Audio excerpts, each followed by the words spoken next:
What's going on, YouTube? Another video. This one's gonna be a good one. I'm probably gonna have to split it up into two because it's gonna be a ton of work. But basically, Project E36 is going underway. We're basically completely rehauling the complete car for the most part. Things that probably don't need to be changed are being changed. Things that probably don't need to be updated maintenance-wise are being updated, just because now it's going to be 100% perfect maintenance-wise. Then all we got to do is the interior, paint the spoiler, and I think that's pretty much it.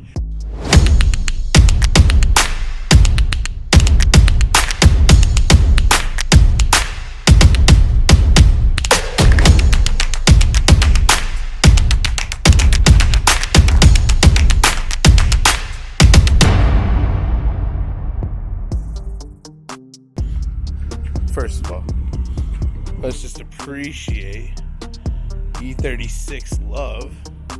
But look at all these boxes. So we'll do an unboxing, but this is all the boxes, all the maintenance. So we're gonna open all these up, show you guys what it looks like.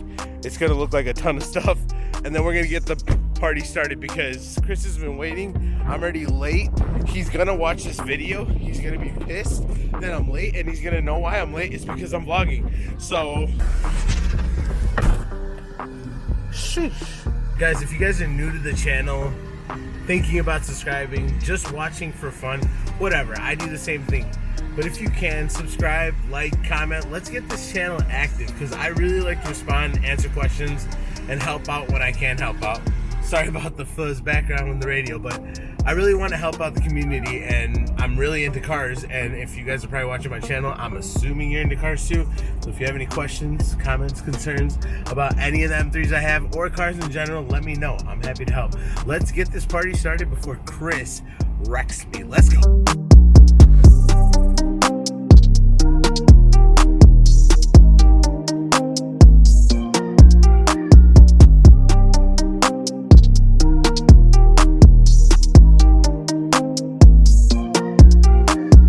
Alright guys, look at the non-ASC intake tube, the CSB, center support bearing, fuel filter, Guibo, all the accessories for the Guibo, motor mounts, trans mounts, lower steering shaft, couple sensors, one for coolant, one for windshield, complete power steering rehaul. I'm talking about complete, including the fluid, full oil change, brake clutch. That's going to be for the manual transmission. That's going to be for the differential. So 75, 90. They use automatic transmission fluid. I asked Turner, double check with them. It's right. Full brake system from Paget. I'm probably pronouncing it wrong. Whatever. Posi quiet brake pads. I'm not tracking these, so this is just for daily driving. If I need a set of track pads, I'll go hard. We got the brake sensors. We got all the necessary equipment. And we are pretty much underway, guys. This is, again, Project E36. You don't want to know how much money is on the table. We're just going to install it and make the car work better. Let's go!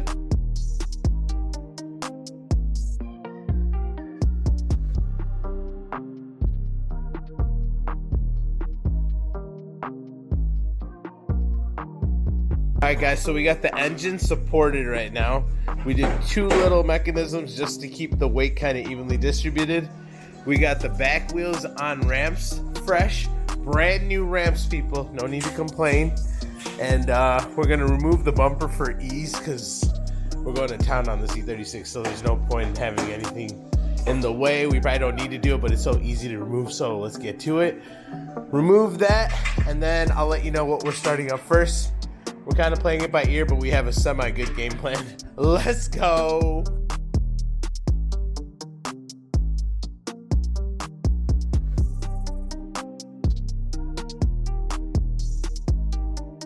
Guys, look at how official we are. You know what I'm saying? We got the bumper support. We got the engine mount support. We got the fluid extractors. We got too many parts to list right now. Let's go. By the way, Chris used some CS3 on top. Oh shit. This is very smooth. I like it.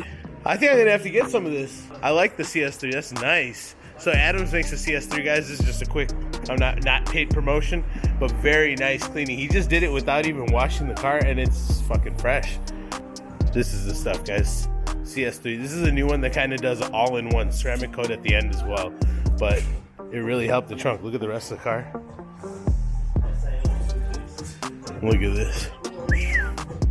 Guys, if I can't say it enough, subscribe, make this channel blow up. We are so tired of taking 1 hour just to get this car safely on all fours. We want quick jacks, guys. We want quick jacks. Come on. Quick Jack, sponsor me. Alright guys, we got the wheels off. The car's on fours. Engine is supported. Hot air intake is being removed. That's first things first. Then we're gonna remove the ASC, and actually I have the ASC delete anyway, so we're gonna take care of that. But we'll button that up later after we do all the mounts and all the other maintenance we have to do. Mass airflow sensor. It's kind of expensive still if you want to buy it, even third party. Why is the thing stuck in the open position? This is the traction control one, right? So this is stuck in the open position probably because he pulled a fuse, and that's probably why I have the ASC light on.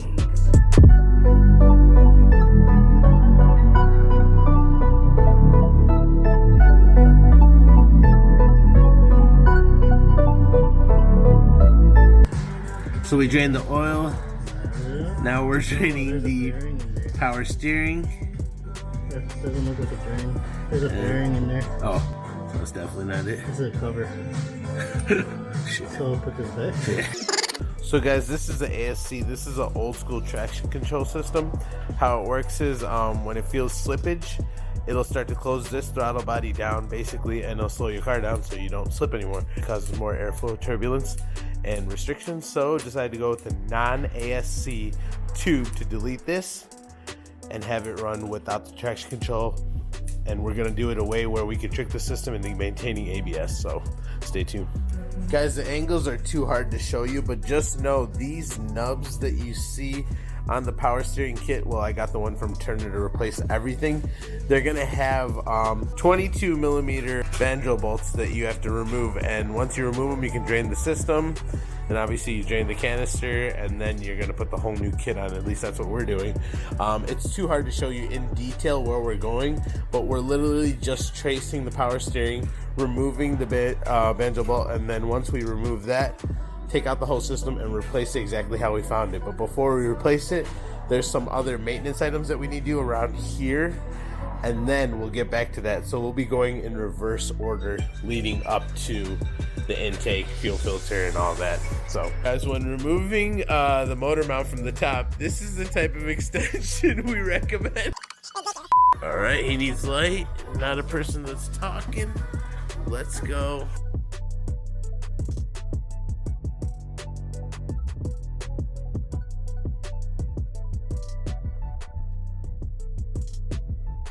Alright guys, these are the subframe bolts. There are 4 of these. It's a size 19? Yeah. Size 19. We used the impact and it came off with ease. So obviously the car's been worked on, or it's just been well maintained. Let's hope it's just well maintained. And everything's kind of going smoothly. I don't want to jinx anything, so let's just keep it going. Let's keep the momentum, but I like it. I like where it's going.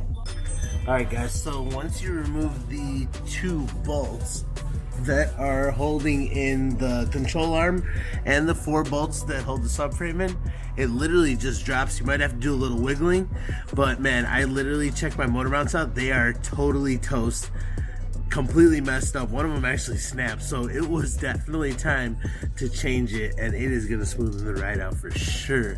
Next up, we're going to remove the oil pan. Seems pretty easy to access now, and then we're going to put the gasket and start the reinstallation. Alright guys, so now we're removing the motor mount. So we just have to go through the control arm, take off the bolt from the bottom. We take that off on both sides. And then literally we can drop the oil pan and we can get this major part of the job that we were concerned about. But we're actually making moves here, people. I don't care what people say, we are making moves.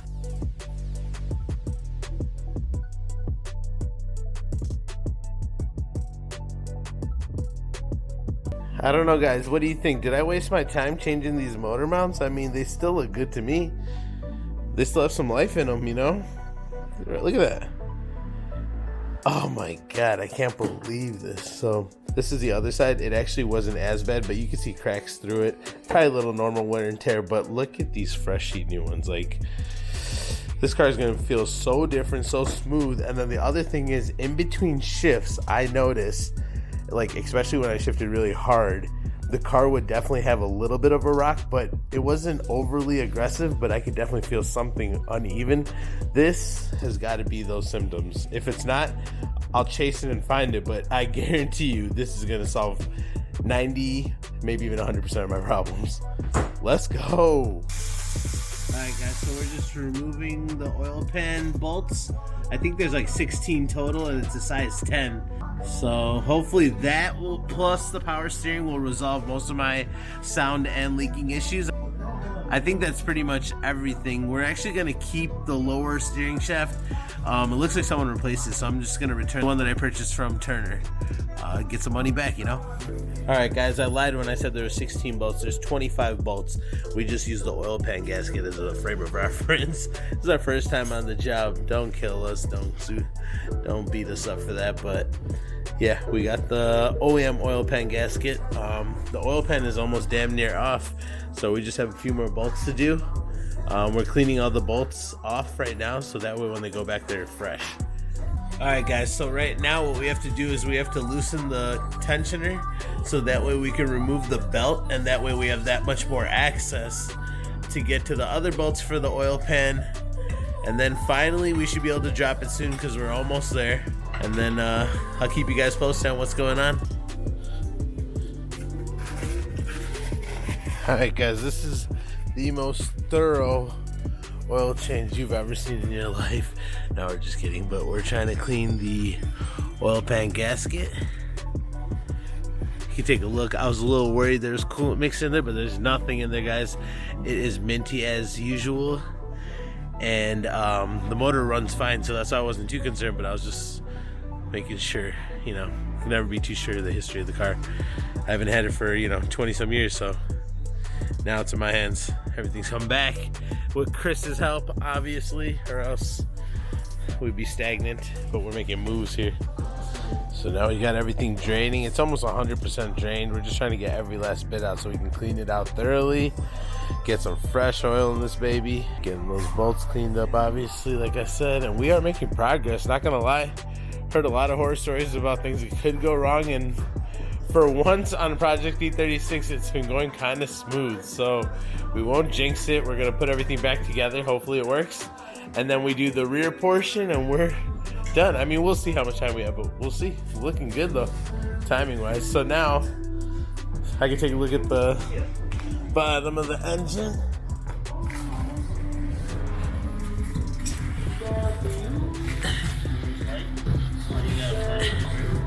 It's not every day you get to see this, guys. So this is the bottom of an S52 M3 motor. See, I was gonna change that, but we don't need to. It's still mint. Someone must have changed it, but just take a look. I mean, you don't get to see this often. I mean, maybe I'm just amazed because I don't do it often. Usually I drop it off to a shop or something, but we're doing the work ourselves, and it's kind of sick. It's very satisfying to do this. Yeah, now we're gonna probably take on more projects because it's like fun to do it. So I don't know, this is nice. This is really nice. So I'm excited. Got the pan off. We're gonna put it back on, take some pictures. It's kind of cool. This is the most in-depth I've ever gone with the build for a car in terms of maintenance. So I feel like I did a lot of, or me and Chris and I feel like we did a lot of work, and this is a first for us, so this is awesome. Definitely a lot of learning curve, but fun.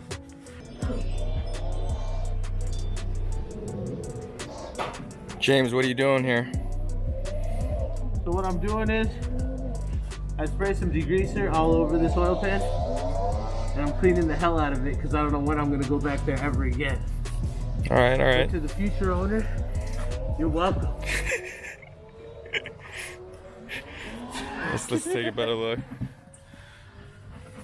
Oh, look how shiny it got.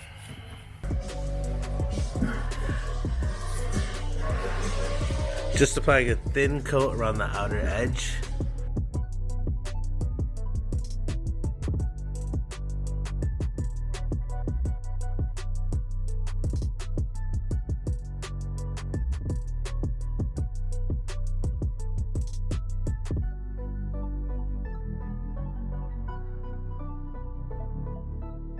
Alright guys, so now we got the oil pan in. We are individually taking the bolts and adding a little thread locker, the one that's not completely too tight, so you can remove it later. And we are doing it to all 25 bolts and reinstalling right now.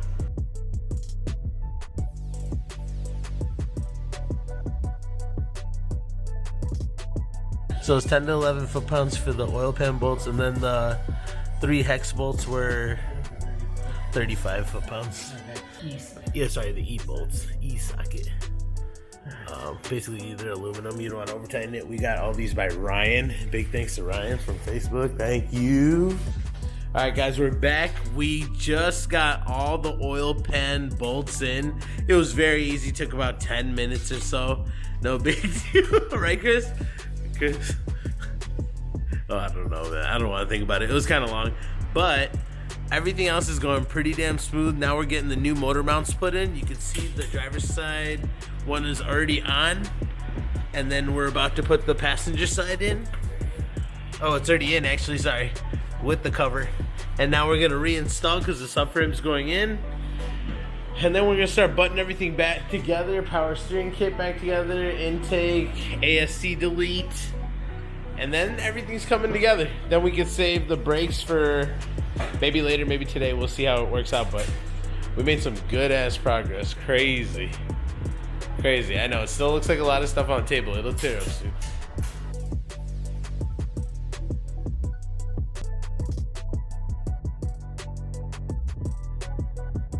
Now we're torquing down the front motor mounts to 45 foot-pounds. We're gonna do that for the driver's side and the passenger side. It's kind of hard to show you guys, but if you guys look down there, you can definitely see the top of the bolt. All right, guys, you can see the new reservoirs put in. The lines are going in. I'm pushing down on the reservoir while Chris is pushing the line into the reservoir. We got one side in, the other one's going in right now. This kit by Turner is awesome, guys. Buy that. I mean, you could build your own, construct your own. I'm sure it's cheaper, but this kit, everything's there. It's headache free. You don't have to go to the hardware store a million times. It's ready to go. All right, guys, so as you can see, we got the new power steering lines hooked up. We literally just retraced our old steps, rerouted it the same way it was routed on OEM, and put the new lines in, put the new tubing in, put the new reservoir in, and we're gonna fill it up in just a few once we button up the car, and then it'll be all good to go. Ooh, it was a long job, but not too bad, just a lot of steps. All right, guys, so now we're at the point where we're changing the oil filter. We removed the old one, just removing that top bolt, and then we put the new one in. We greased up everything. We greased up the new rubber O-rings with oil. So now everything's buttoned up, and now we can start adding oil. We're gonna add the 7 quarts because we completely drained it. And then we're gonna add the power steering fluid, and then we can slowly start to do the power steering fluid by, you know, turning on the car, working the steering, making the fluid go through the pump, and then adding more fluid as needed. It's gonna be a little annoying, but we're gonna get it done. For the summer, I went ahead and decided to go with the Liqui Moly 5W30. It's recommended from Turner Motorsports, so I went ahead with it. Just added my 2nd quart, about to add that 5-quart jug over there, and then we should be in business. Let's get it.